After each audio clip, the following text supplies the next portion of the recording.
In the fast-paced world of business, finding a clear path to profitability can be a challenge. Welcome to 0 to 100 with your host, Jared Guy Randolph, seasoned business and finance expert. Tune in for actionable insights and strategies to accelerate your business success.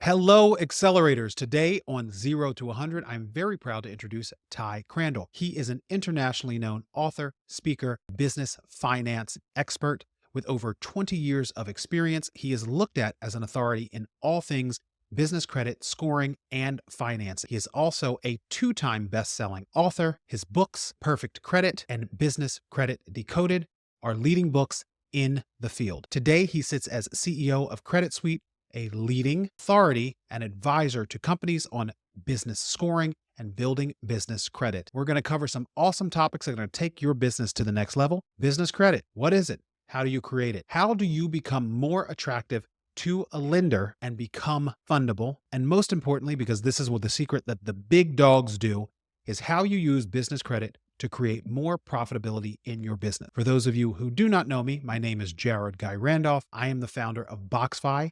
We are a business growth solution through payment processing, and I am very excited to share my 25 years of entrepreneurial experience and my network to help you grow your business and ultimately become more profitable. Ladies and gentlemen, let's accelerate together. Ty Crandall, thank you for joining us on 0 to 100 today. Thanks for having me. Awesome. So we're going to have a very dynamic conversation, which I think is going to be super, super helpful to our audience of entrepreneurs and business owners. We're going to talk about business credit. We're going to talk about funding and all the fun things around that helps your business be more profitable. Before we kick into the nitty gritty, Ty, in general, what is business credit? I just want to say that you just said one of the sexiest sentences I've ever heard when you combine business credit, funding, and profitability all in one sentence. I just wanted to start with that. Yes. So ultimately, when we look at business credit, you're basically talking about credit meant for a business that's linked to its EIN. So, you're obviously familiar with consumer credit. Credit links your social that you're using to buy cars, mortgages, and consumer credit cards. Business credit's similar. It's just a credit profile and score that a business uses to be able to go out and get loans, credit lines, business credit cards, even qualify for real estate as well. So with the business credit, is it completely, all right, I've set up, gone through whatever the process is, which we're going to talk about. Your social security number, your personal credit does not come into play at all? So it shouldn't if you do it correctly. And that's why we're talking today, right? A lot of people do it incorrectly. And so when you supply a social, well, there's a couple different answers to it. As of 2018, the government requires a social to verify your identity. They want to know that you are the owner behind the business. But the problem is that when you're using a social to apply for credit or financing for a business, then you're also typically attaching a personal guarantee, personal liability. It's linked to you as a signer. When you're building business credit the right way, you're building your credit profile and score that's linked to your EIN. You are not a signer. You are not personally liable for that business debt. There is no consumer personal credit check. The approval is not based on personal credit quality, all when you're building business credit the right way. So how long does it typically take for you as a business owner to build that business credit, to go out and get a loan, a line of credit, whatever it may be? Well, it kind of depends on what you're looking to get. So if you're looking to get, $40,000 limit credit card through Visa, MasterCard, through a store, you can start getting that credit right away. So if we look at our clients, for example, our clients are usually getting their first approvals within the first week. And the first approvals they're getting are ranging from, let's say, $1,000 to $3,000. Then once those accounts report to the business credit reports within 30 days, and within 30 days, they're jumping up to $5,000 to $10,000 limit accounts. And those are accounts like vendors, stores, Home Depot, Lowe's, Apple, for example, Best Buy, you name a retailer, they're in that category, fuel stations, things like that. Usually, our clients are getting to the end of the process in about 4 to 6 months. And the end of the process, you're getting hundreds of thousands in auto financing. You're getting Visa card, MasterCard, or what we call universal credit. You're able to get all of that without a personal guarantee and credit check. But the reality is it never stops. As you continue to build business credit, then lenders start to see the credit history. Then you start to be able to get credit lines and loans, not just exactly based on business credit, but business credit is helping make it significantly easier for you to get those kind of financing. And then you have to have really well-established business credit to be able to get, away from personal guarantees on major loans like SBA, things like that, which sometimes takes years to be able. Gotcha. So I'm a business owner and I come to you and I say, Ty, I'm ready to set up business credit. What does the process look like that I'm going to go through with you? What do I need to have prepared when I walk through the door? Well, to walk in the door with us, nothing. I mean, ultimately, what we're really good at is helping a business owner from inception or just launching a business to do it the right way, to be able to set themselves up to get credit financing. Now, that first step is crucial, though. It doesn't matter if you're getting business credit. It doesn't matter if you're applying for business loans, or it doesn't matter if you're buying for credit lines. You want to set up your business where you're fundable. So fundability is like the term that lenders use to basically determine if you're credible or not, if they should lend you money or not. So, we all know that lenders, when their little wheel is turning, they're making a decision on whether or not to approve us or not. Right. Fundability is everything they're using in that decision. And it ultimately is the step before they look at your revenue, your credit score, and your time in business. It's basically just how your business is structured. Like, what entity type did you set up? Do you have a business address? Do you have a business phone number? You have a business bank account? Do you have a website? Do you have a business email address, not like an AOL type of email address? Do you have a business license? Do you have a business bank? Or are these things separated? Like, the idea of business credit is separating consumer and commercial credit. Well, the first step of separating consumer and commercial credit is to separate you from the business. You don't want to go in as a sole proprietor where you are the business using your home address and your mobile phone. And, in that case, you can't really build a separate credit profile because you are the business. So the first step is really to make sure that you clearly have a separate business from yourself, and you set up that business where it is legitimate, where it is credible, where it is fundable from a lender standpoint. And that's really the most crucial step to getting approved for any kind. So, and I want to make sure that I'm hearing this clearly from the audience, that when you go on the journey to set up your business credit, you need to have certain things in place so that business looks like it lives and breathes as its own entity. So that is a physical business address to an office with a commercial designation, a phone number, a website, that the entity is actually established as a professional entity. If there's licenses that you have to have, having those in place. It's making sure that all of those key elements are in order so you can become fundable to a lender or a credit card company. Sure. If you think about it, I can go on sunbiz.org here in Florida. It'll take me about 7 to 9 minutes to go through their process and pay $70 to set up an entity. I can do that right now. I can then go right behind that and go to the IRS.gov, and I can get an EIN number in about 5 minutes more than that. So in about 15 minutes, I can officially have a business and I can have an EIN number. And because of the ease that it now is to be able to set up a business like that, and what lenders and credit issuers are looking at before they even think about revenue and time in business and credit and any of that is just, are you a real business or are you like not a real business? Right. And everything you just described there is what separates a true business versus somebody that's just experimenting with an idea per se. And that's how SBA refers to a sole proprietorship.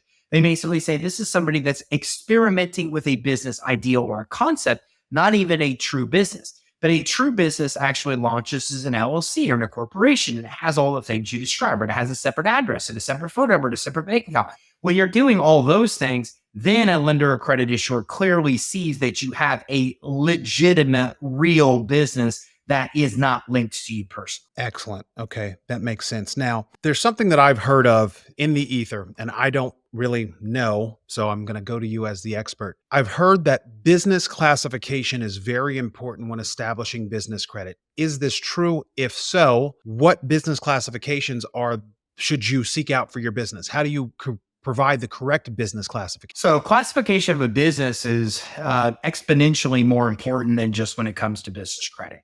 So if we look at classification of a business, it's ultimately just determining the industry you're in. Let's say that, right? We started with SIC codes, SIC codes. As the internet came around, we had all these new industries that basically created, and the system morphed into what is now called the NAICS code, NAICS code. And the NAICS code ultimately determines the industry that you're in. Now, this is used a lot of different reasons. For example, the IRS uses this for audit purposes. So if you're submitting expenses, they're looking at your NAICS code and they're comparing it to others at the similar NAICS code, same industry, to make sure that there's no red flags, right? If you're submitting expenses that are way out of line with your industry, it's actually what triggers audits.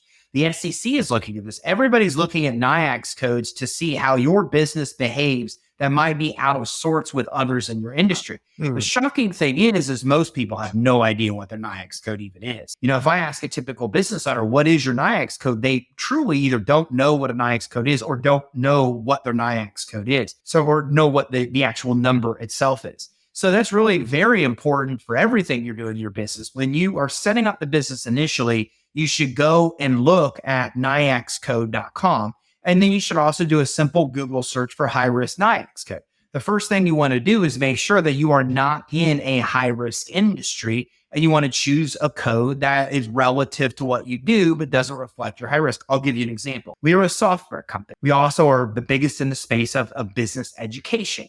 And we also obviously deal a lot with capital. So you could really look at us and put us in multiple NAICS codes. We could be an education company, we could be software, and then we could also be lending. We could be in the finance space. Right. We choose software because software gives us the best multiple if we ever go to exit and sell. But then it also is important because it's also not high risk.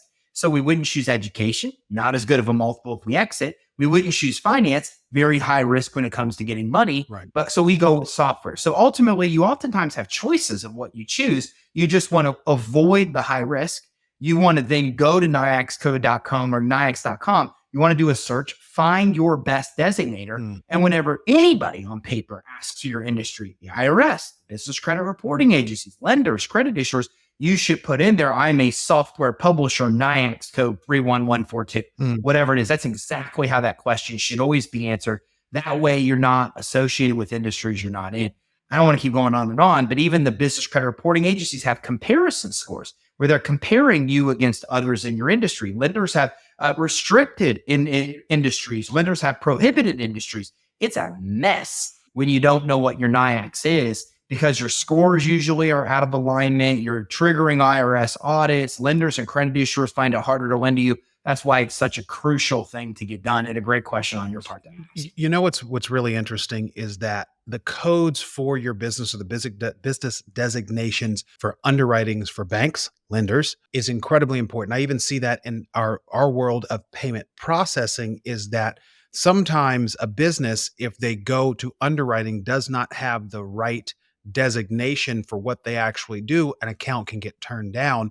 This happens a lot of time with merchants who are with the Stripes and the Squares of the world, where they could be put into a box and all of a sudden their account is frozen. They can't access their money. Their account is shut down overnight, but they don't necessarily have someone to communicate with. So when figuring out what your NAICS code is, or working with someone like you, it's really important because it does help your business get access to that capital. There's something that you talk about, which I think is really great, which are the 3 C's of lending. Can you elaborate on that for the audience? Yeah, absolutely. So when we look at a lender and what typically they're looking at, they're usually looking at one of 3 things. I call it the 3 C's because our audience just finds it's really easy to understand where you fit in with what you can qualify for. And that's basically cash flow, collateral, and credit.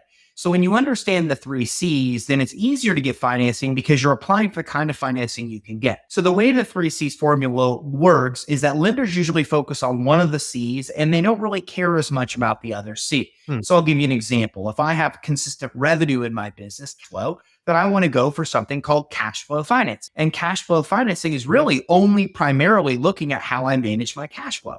If I manage my bank account responsibly, if I don't have a bunch of NSS, if I have positive ending bank balance, more money going in than going out, all these factors they look at, well, I'm typically going to be able to get approved. I might even be able to get funding within 72 hours or less, even with bad credit. A lot of lenders don't even do credit check. They don't look at collateral. They don't look at anything other than the fact that my cash flow is consistent. Now, on another end, let's say that I have inventory. Well, then I can use my inventory to go out and get a credit line, leveraging the inventory as collateral. And in that case, they don't care about my credit score and they don't care about my revenue.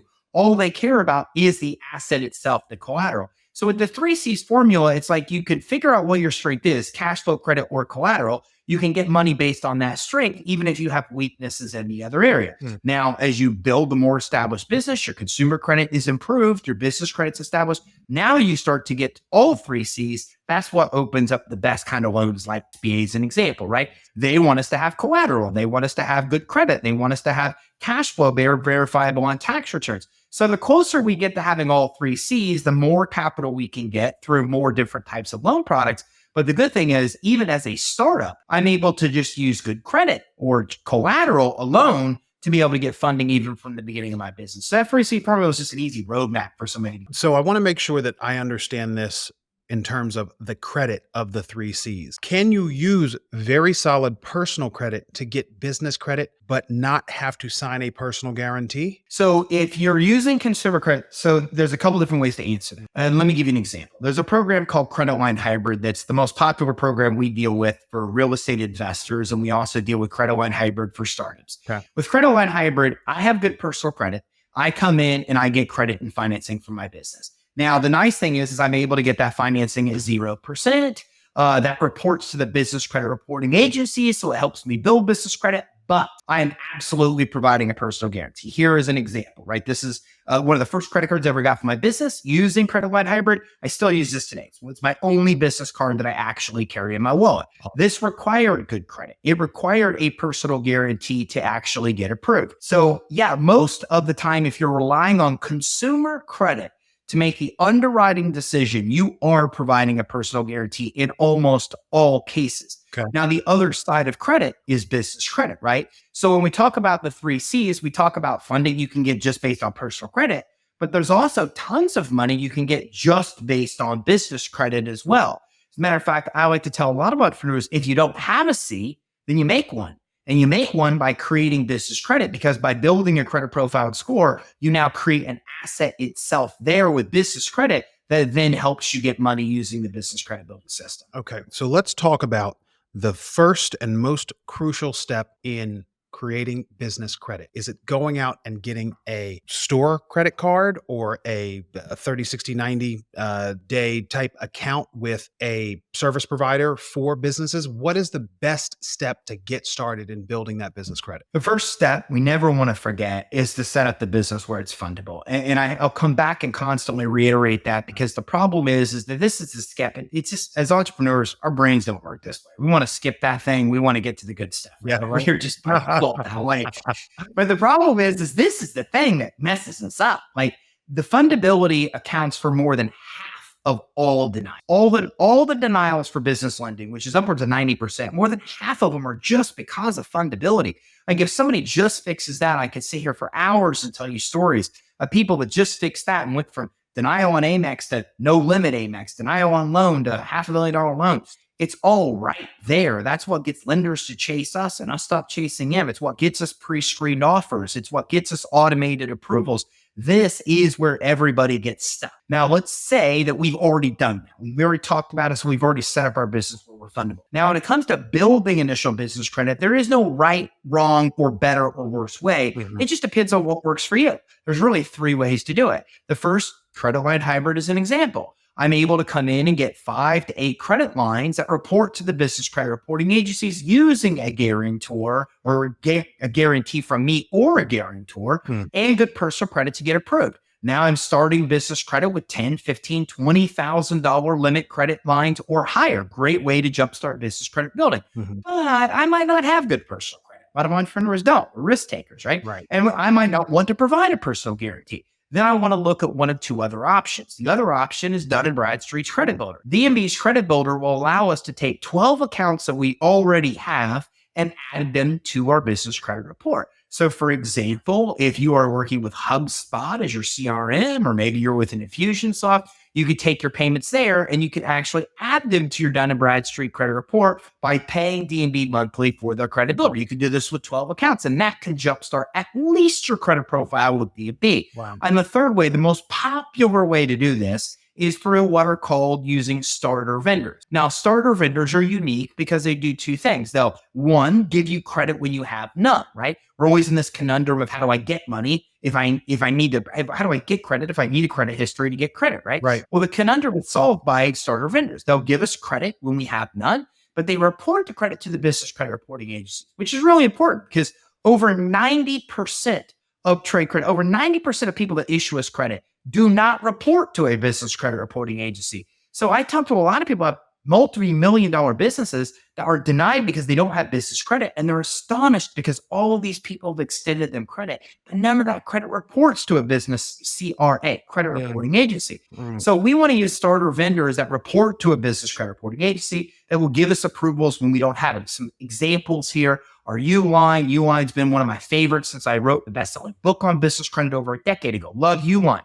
I love Granger. Granger will give me a $2,500 credit line. If I just opened my business today, they would give me a $2,500 credit line just because I have a business license, which again goes back to that importance of fundability. Right. Another one, for example, CEO Creative. They sell a bag like this, and they sell office supplies amongst many other things. So there's a lot of these starter vendors out there that sell things that we normally would buy for our business. But the difference is they'll give us net 15 or net 30-day terms. They'll give us 15 days to pay them back, or 30 days, or Amazon net 55, right, to pay them back. So these starter vendors will allow us to, they extend us credit. We set up an account online with it. We go buy the stuff we want to buy. We use our credit to buy it. We let them ship the credit to us, or ship the items to us that we purchased. Then we pay the bill. Then they take that payment and report to a business credit reporting agency.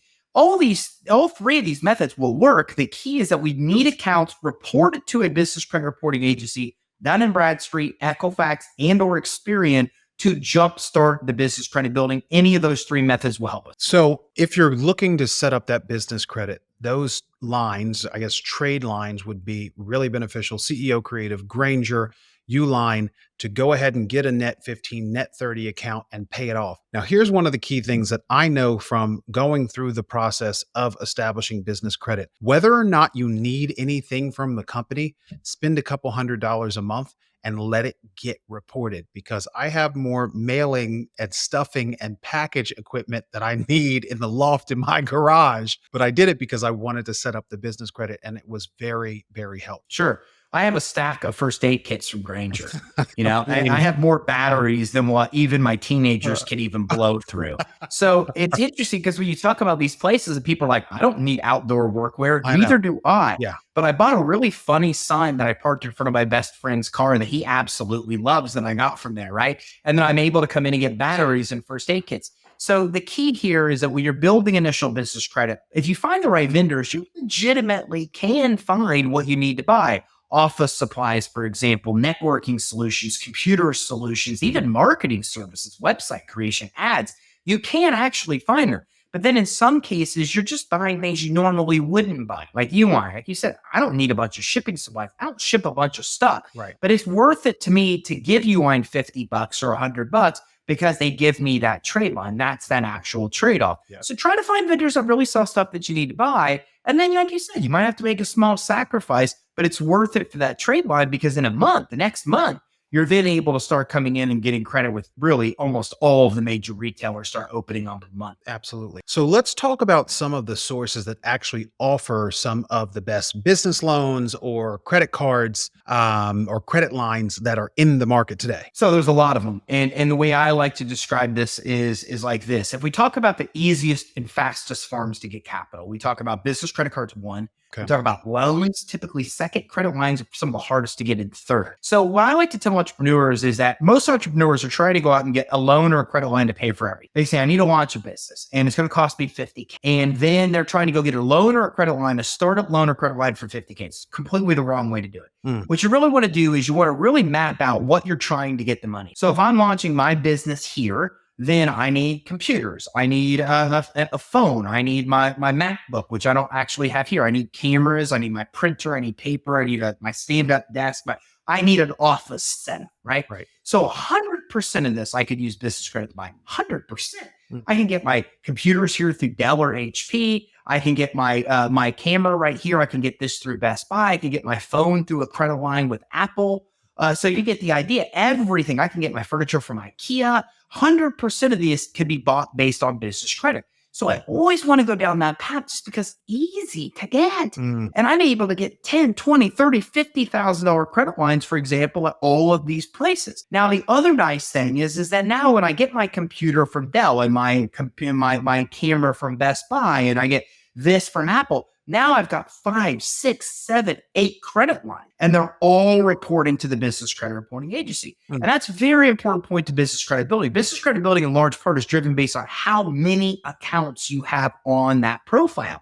So I want to split my spending up as much as I can across these different credit lines, because then what happens is the next credit line issuer, the next lender sees that I've got all this credit, I'm using it all, I'm really using it, I'm buying stuff, I'm paying it down. That is the dream of what they're looking. They want an established, credible business that's getting money and using, and then paying it off and using a lot of it. And if you do that, that opens the door to loans and credit lines. So I'll stop there for a second in case you have thoughts, but then we'll get into loans and credit lines. But I always say that business credit will pay 90% of what you need to buy for a business. Spread it out using business credit first. Then you're dealing with a smaller amount of money you need loans or credit lines for. Then, depending on what you need the money for, determines the best lenders and types of lending for the loans and the credit. Okay, so this makes a lot of sense to me. And it sounds like once you spread it out, you have that diversification, that's going to be key for you to get extended more credit. Now, once you set up a Uline account, do you have to use it for ever and ever, or can you use it for 3 months and just get the reporting?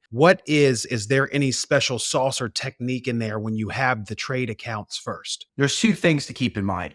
If you look at your business credit reports, one of the interesting things you're going to notice is that they do not have your credit limit on there. They have the recent amount of credit you've used. So the business credit reporting agencies are telling us that getting the credit and using it is really more important than what even the limit is. So we want to make sure, like you said, I tell clients, $50 or less is fine if you want. I like how you came in and said, spend $100, spend a couple $100.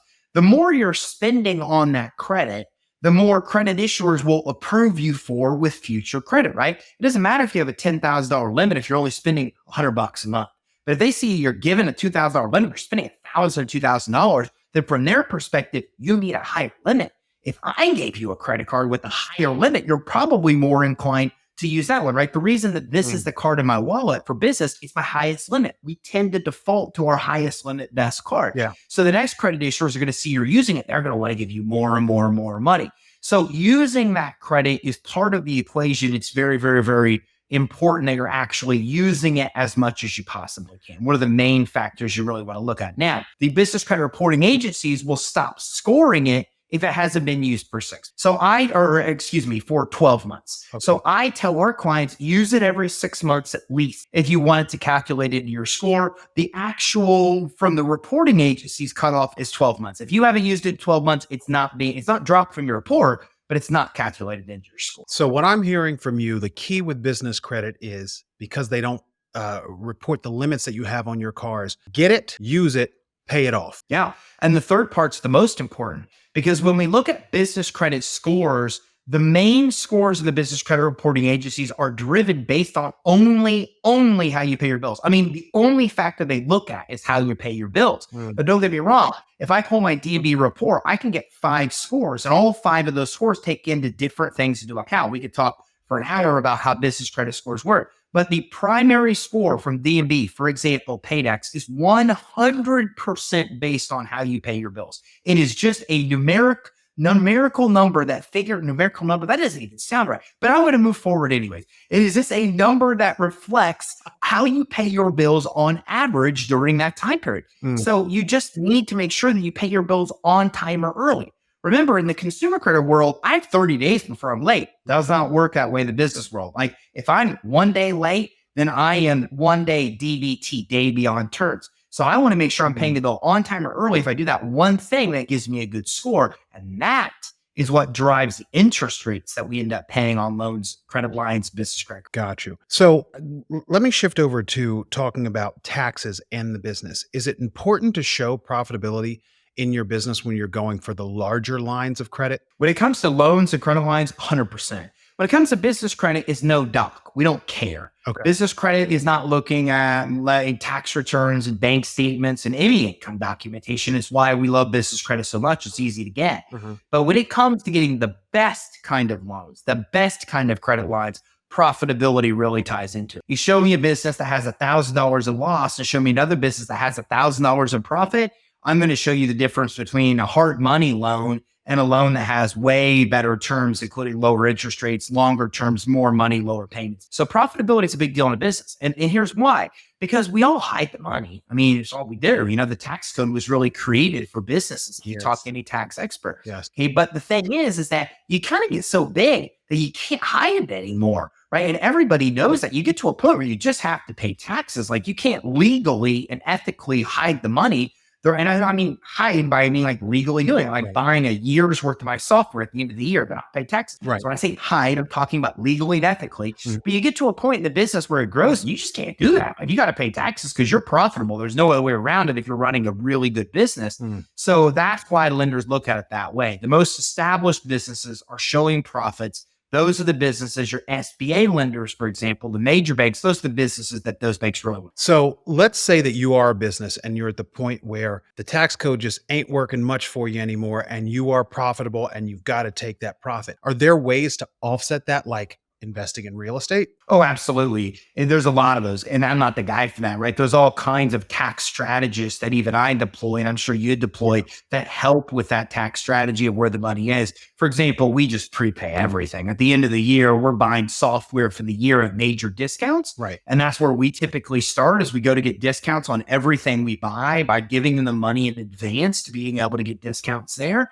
And then there's a lot of other ways, including real estate and other things we can get with airplanes. My private jet, for example. And it's surprising you could depreciate, I think, all of that within the first year that you actually buy it right away. So there's all different types of ways to be able to do it. But I'm just really imploring your audience to go get a private jet. That's really, you know what, Ty, you are a man who's singing the tune that I love to hear, because I really am waiting for that day that I can.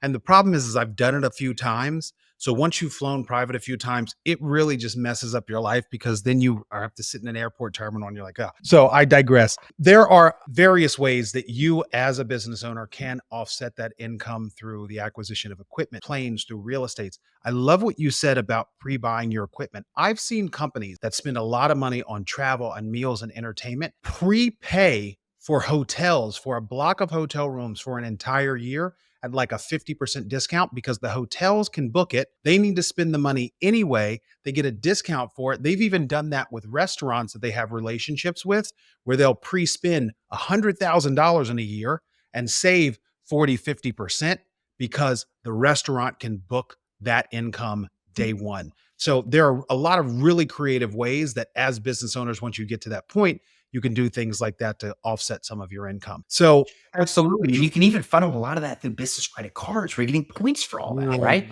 So now you're combining these strategies where you're getting the tax benefit and you're even wisely using credit in a way where then you're able to come out and be able to get all these points. Imagine paying $10,000 to Marriott on your Marriott Bonvoy card, what that does for your points and how much now your personal vacation's covered for free if you want it to be, right? And of course, within the tax limitations, I'm not the tax expert speaking to that, but now you start combining these benefits of all the points and rewards and the tax strategy. So let's talk about some real-time examples of how you've worked with businesses where they've used the creation of this business credit or access to funds to create more profitability in your business, because that's what our audience is most concerned about. So I'll give you a recent example. So one of our clients, Christine, has surpassed $1 million in business credit. Really interesting story. She tried to do it on her own. She hired a few companies. She didn't succeed. I found her on social media, or she found me on social media, and she became a client and then started to build business credit. She has a transportation. So she started to build business credit and very quickly started to get high limit lines at Best Buy and all the fuel stations and all the places. And they also had a construction business. So they were getting construction credit. They were getting fuel credit amongst computers and everything else that they needed. So when we first got started with her, she was a one truck operation, as a lot of truckers were. And what she brought to me was something I hadn't even thought about, quite honestly, with you, a benefit of business credit. But what happened in her trucking industry is when she started to establish this business credit, and then she'd go to bid on jobs, what she didn't know is they were looking at business credit when they were tied into the decision they were making. Wow. So all of a sudden, she started to get all of these contracts approved and get substantially higher contracts than she ever had before. And when we just talked the other day, she was on track. She was finishing the closing of a 50 truck operation. So she went from a one truck operation to a 50 truck operation. And like a lot of our clients, then blew up a second business at the same time on the construction side. So that's an example. Another of our clients did the same thing with a tow truck, ended up getting the money they needed using business credit to drive the way to go from one tow truck to 2 to 3 to 4 to getting a whole fleet of trucks on the road. So those are just two recent examples. Another one of our clients used business credit and financing. He was a doctor. He came to us to close down his business for advice on closing it down. And he had $417,000 tax lien. IRS is knocking on the door. Bank turned him down, 580 credit score. And with business credit financing, we were able to get him $1.5 million in funding. He paid off the IRS tax lien. He ran for public office as an independent. He opened another office. He's just phenomenal doctor. Opened a second office, doubled the size of his practice. So those are just three recent examples. That's absolutely incredible. And I want to elaborate on that some more, but you have a really great quote, and it's with business credit, a business can fund itself. With business credit, a business can fund itself. Tell me what you mean by that. What I mean by that is that we're used to, as entrepreneurs, having to come in and sign. We're used to having to provide a personal guarantee. We're used to our personal situation, our personal taxes, our personal credit, all these things being tied into the decision that are being made to fund the business. But the reality is when you're building business credit, you're truly giving your business the ability to fund itself, because that credit profile and score that you're using, you can able to come in and get $10,000 to $50,000 limit or even the higher credit cards that you're able to use for 90% plus of whatever you need to buy for the business. We have credit clients that are using and getting credit lines of $100,000, $300,000. So Christine, for example, just got a $300,000 credit line from a local vendor in her town based on business credit quality that now covers all of the supplies that they need on a regular basis to be able to maybe run and scale their construction business. So business credit really gives your business the ability to fund itself, because you go from not having a credit profile to then getting credit. Then you're creating a credit profile, which gives you more credit. Then the more you build the credit profile by getting more credit, the higher the limits, the more credit you get. And then ultimately, we have a client that got $350,000 the other day in Ford. He walked into Ford to get a car for his business. They gave him a $350,000 credit line. He ended up walking out going, what do I do with this? Launched a Turo business, a rental car business as the second business. Never even thought about it before, right? And then he's a partner of ours, which means he offers business credit financing through us, using us as the back end. And he got the finance manager as a client, which surprisingly, a lot of finance managers become our partners' clients because they've never seen these things even happen before. So this is a guy that literally launched an entire rental car business, 100% funded based on business credit. Just love these kind of stories. So it sounds like to me, business credit can be crucial for people's businesses. The fact that you can walk into Ford, and I never knew that something like that existed. So mind blown right now. If you take a paver company, a window washing company, a landscaping company, their ability to scale is to ultimately more equipment, more trucks. So a one truck operation that's a landscaping company could establish business credit, go out and get lines of credit to buy an additional truck, hire more workers, pick up more business. That is massive for any and every business owner out there. The fact that you can use business credit to accelerate your business, huge. It is. And it's really, and this is why it's all about the strategic use of capital. And so in an example, we'll just talk about a tow truck business, right? So they want to blow out the tow truck business. So they go out and then they're building business credit. Now they're using it for marketing services right out the gate. They're able to go out and run Facebook ads in their local community, for example, to attract customers. One of our clients, Thelma, went out and got her initial starter vendors to use yard signs and flyers to promote local tax seminars. Then people would come and they would sign up, right? And give her the money that she actually needed to be able to then, for her tax services, to be able to save money on taxes or eliminate tax debt, then used it to compound. So we talk about the tow truck business, for example. Now they're using it for marketing. Now they need to go out and get that truck. Well, they go out and get specialized financing for the truck, auto financing, or even they're able to come in and use equipment financing for it. They're able to use the Visa or MasterCard they got with business credit to cover the down payments. So now they're no money out of pocket, right? Now they continue to build business credit. Now all of a sudden they're getting hundreds of thousands of dollars of credit that in auto financing, they're able to then go and extend their fleet. Right. So now we look at everything they're buying. Now they got a fleet. Now they got a dispatch. Now they need computers. Now they need laptops for every single one of their drivers, right? They need the electronics. They got an office set. They got to get furniture. 100% paid for by business credit at that part. Now they need to pay payroll. Business credit can't pay payroll. but that's okay. Everything else, business credit's like covering for, right? So now they have the cash for the things the business credit won't cover.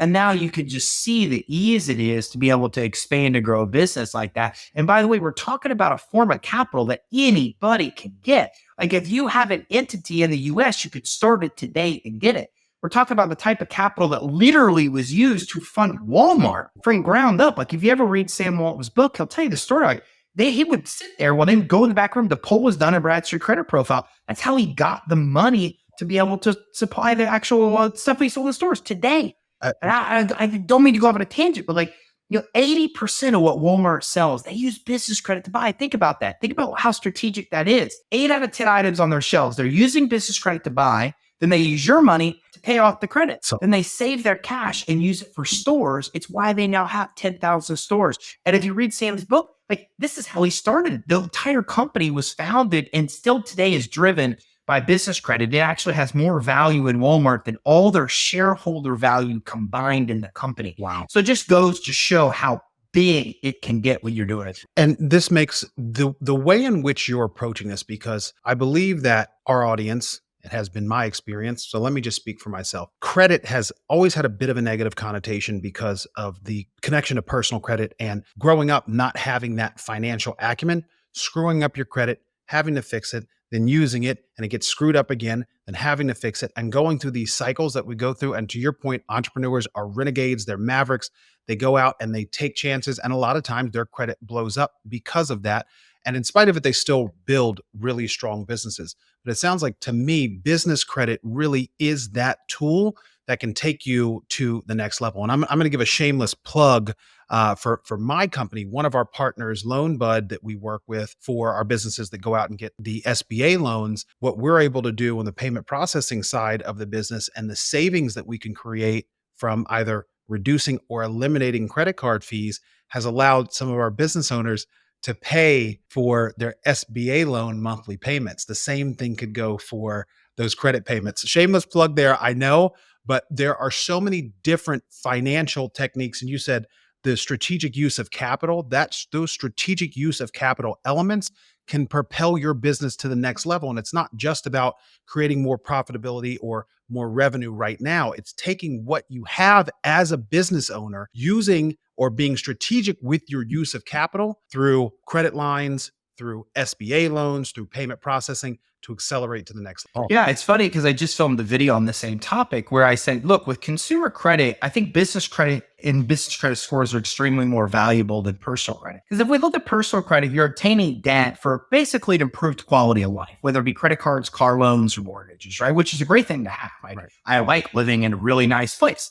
Right. But business credit is really tied to your wealth. It really is what's tied to your net worth. I don't know about you, but me personally, my biggest aspect of net worth is my company, right? As a lot of us as entrepreneurs is. Yep. Well, business credit's what's building and compounding and what's helping me grow the asset that's accounting for the majority of my wealth and my net worth.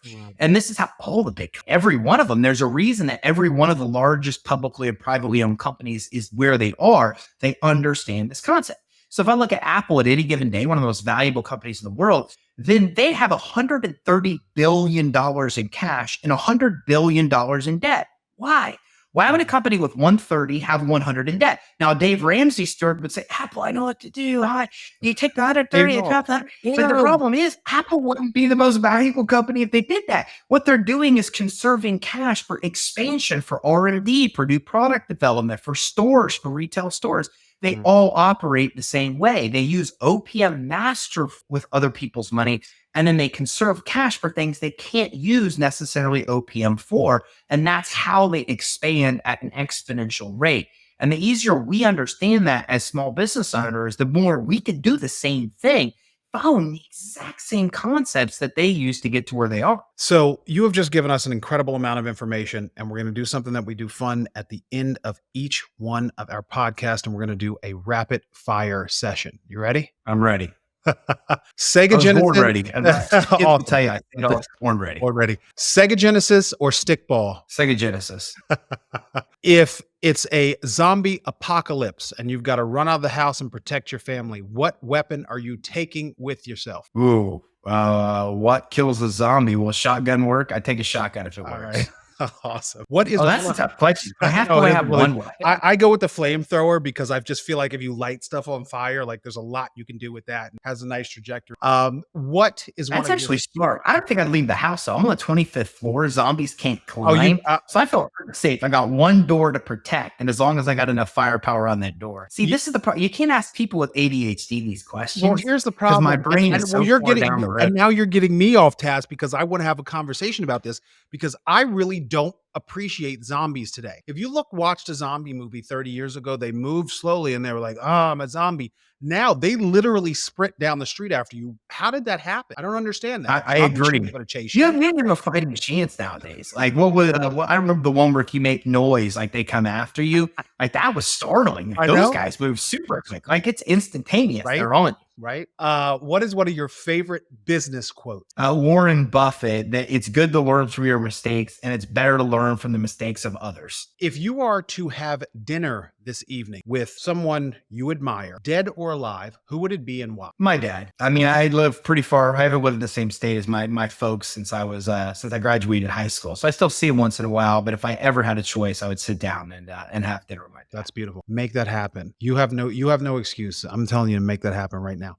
Okay. So what is something that you see transpiring in your industry that you vehemently disagree with? When I first got in this industry, I thought it would be good for everybody to help other people understand how it works. Mm-hmm. And it saddens me now that people give so much misinformation for the direct trade-off of money. You know, people will say things that are adamantly untrue, that just because you have an LLC, you're entitled to $250,000 by law and buy my course to figure out how. That drives me crazy. It's just so unethical. Yeah.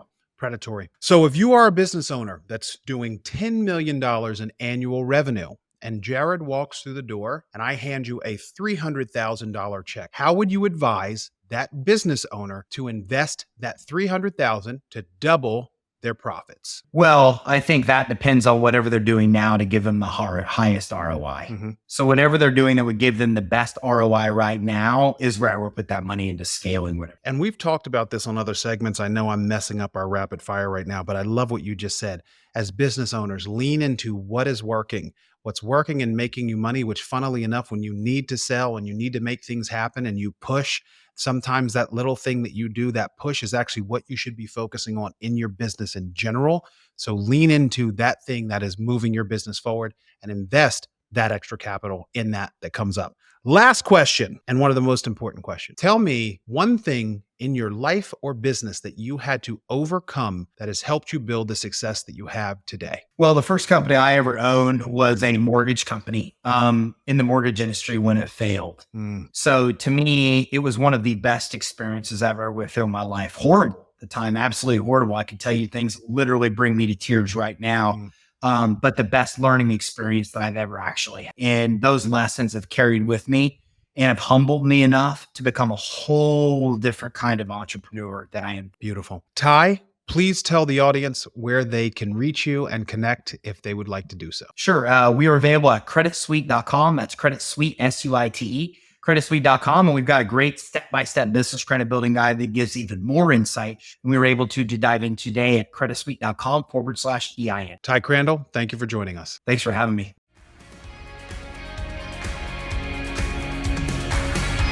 Thanks for tuning in to 0 to 100 podcast. We hope you feel inspired and ready to accelerate your business. Remember, your journey to success starts with a single step. Keep learning, keep growing, and keep striving for greatness.